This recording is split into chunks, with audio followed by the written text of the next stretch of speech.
How does the vetting to be a police officer currently work? Well, it starts off when somebody applies to join the police service, and the vetting of them at that point forms part of the recruitment process. And if they fail that vetting process, they don't get in.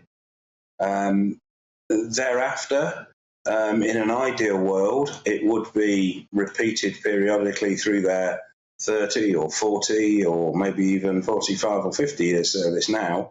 No, maybe not 50, 40 or 45.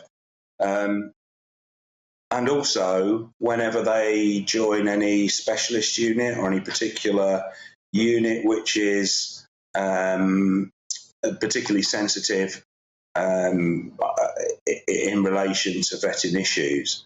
But the basic vetting as part of the recruitment process is the foundation on which it's all built. And who does this vetting? Is it an external company, or companies, I should imagine, or is it internally within the police forces? No, it's done internally, certainly within the Met. There's a vetting unit within the Met. I'm not sure about some of the other county forces. I know many of them do it internally. I suspect most, if not all of them, do. But it's done by an internal unit, which, like every other internal unit, has suffered cuts of 25% in its budgets and staffing over the last sort of 10 years or so. Yeah, so when we talk now specifically about redoing every police officer, as I mentioned, there's about 160,000 police officers. What's your take on that? Would you support everyone being revetted or not? I think it's probably worthwhile doing. It's probably necessary in some cases. There have been instances that I'm aware of in recent years of large numbers of officers being rushed through the recruitment process and the vetting system being overwhelmed, and vetting being delayed or deferred, and sometimes there have been instances of things being missed.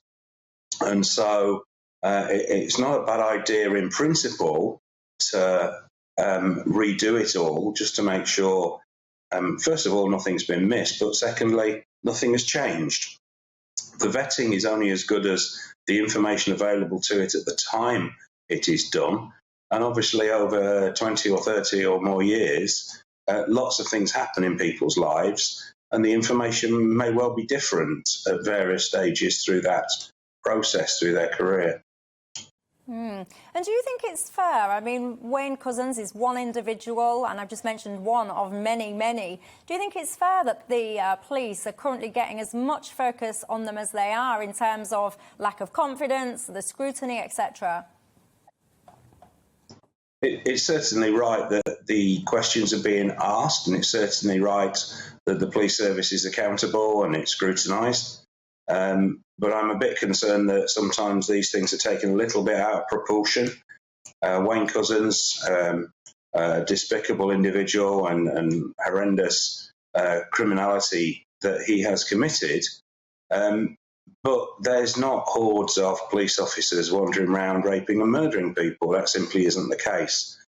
Yes, there are, and there always will be, for the simple reason that police officers are drawn from society generally. They're not some special breed or something. There always will be police officers committing offences, and very occasionally there'll be serious offences. What we need to make sure is that the police service is as good as it can be in terms of making sure that doesn't happen, and making sure that all signals and signs of impending criminality are picked up and acted upon. But of course, nobody gets a crystal ball. You don't know where somebody is going to go with things. People don't wear a badge or have a neon flashing arrow over their head saying, I'm going to be a murderer in a few years' time. It comes out of nowhere sometimes. And so it's not a perfect process, and it never will be and never can be. All that we can ask is that it's as good as possible.